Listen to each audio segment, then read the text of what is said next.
welcome to Uncle Scott's Kitchen Show. Now recently I got myself in a little bit of a financial bind. There was something I wanted to buy for the kitchen here and I just couldn't afford it. So I moved some stuff around in my 401k, I secretly pawned the title to my mother's car, and I convinced my wife to sell off a few of her gold teeth. And finally I could afford this, an organic honeycrisp apple. Have you seen the price of these things?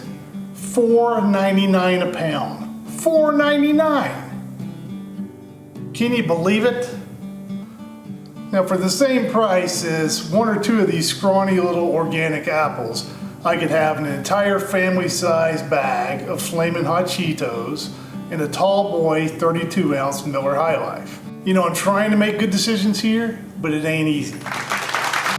Then again, these Honeycrisp apples sure are delicious, aren't they? Luckily, my wife and I have an effective strategy to deal with high prices at the grocery store. We shoplift. Mark them whatever you want. We ain't paying it. No, all kidding aside, what we do is get memberships to Sam's and Costco, the big warehouse clubs. We go there and we buy our fruit in bulk, and we're convinced we're saving money even though we seem to be spending a fortune. For example, at the warehouse store, this flat of Honeycrisp apples was $16 for 5.5 pounds. That's roughly $3 a pound and a much better deal than at the supermarket. Now, I feel very confident in saying that because although rarely seen in the wild, this is an actual apples to apples comparison. Now, if by chance someone were to come along and ask me to compare these to these, I just couldn't do it. No. Okay, so we save a few bucks by buying our apples in bulk at the warehouse stores. But that leads to a second problem. What are you gonna do with a flat of apples? I mean, I love apples, but by apple 9 or 10, I am tired of stinking apples. If I don't eat them all, then the last few go bad, and then I've added wasting food on top of wasting money, and I don't want that. Okay, so what my wife and I decided to do is buy a dehydrator. That way we can still shop in bulk at the warehouse stores, we can eat the fresh fruit that we want, and then just dehydrate the rest so that none goes to waste. Okay, so my wife and I looked around and read a bunch of reviews, and we decided on this Excalibur food dehydrator. It's got a 26-hour timer, it's got a temperature control, it's got the glass front door, 9 trays. Today we're going to take a look at it, show you how it works, and dry some apples and bananas. This is the 9-tray model with the removable glass door. I like the glass door so I can keep an eye on what is going on in there. They make bigger models, but this thing is already fairly big for a home kitchen, and if you go much bigger, you can kind of get into prepper territory, and nobody wants that.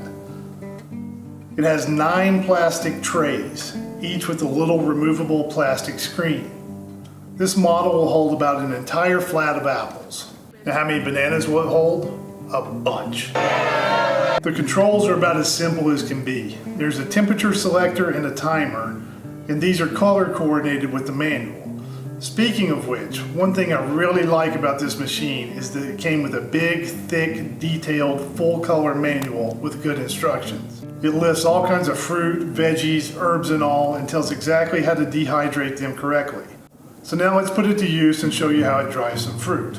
So I gave the apples a good clean, a soak, a scrub, and rinse, and got them ready to go. Next, we want to slice the apples up. There are a few ways to do this.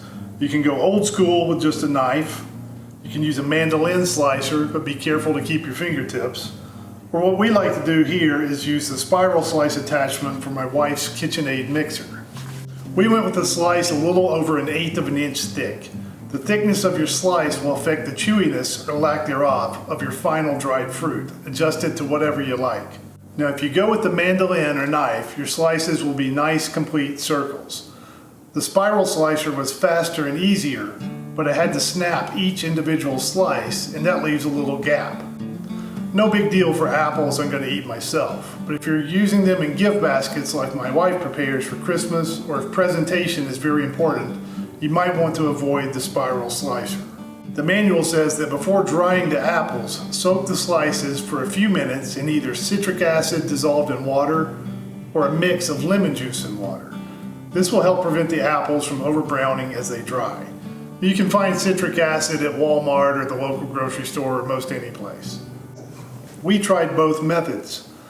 The citric acid didn't have much effect on flavor, but I found that the lemon juice added a little bit of brightness and zing to the apples, which I really preferred. Now later on, I tried the lemon soak on the banana slices and ended up liking it less than just dehydrating the slices plain.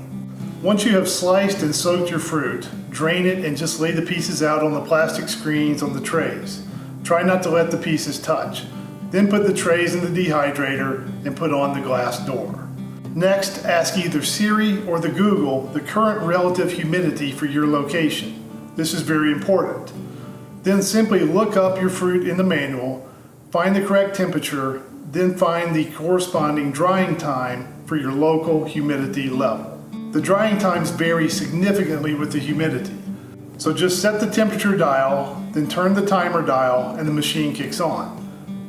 You know the machine is a little loud, but the noise kind of drowns out my wife and kid, so it's not all bad. Then just wait 9 hours. And here is what the dried fruit looks like. Delicious. Next, we repeated the process, this time with bananas. And it works pretty much in the same way. You slice up your bananas, you lay them out on the plastic screens, you put them in the dehydrator, and then you set the time and temperature according to the fruit and humidity for your location. So I like snacking on these every bit as much as I like snacking on the bag of chips.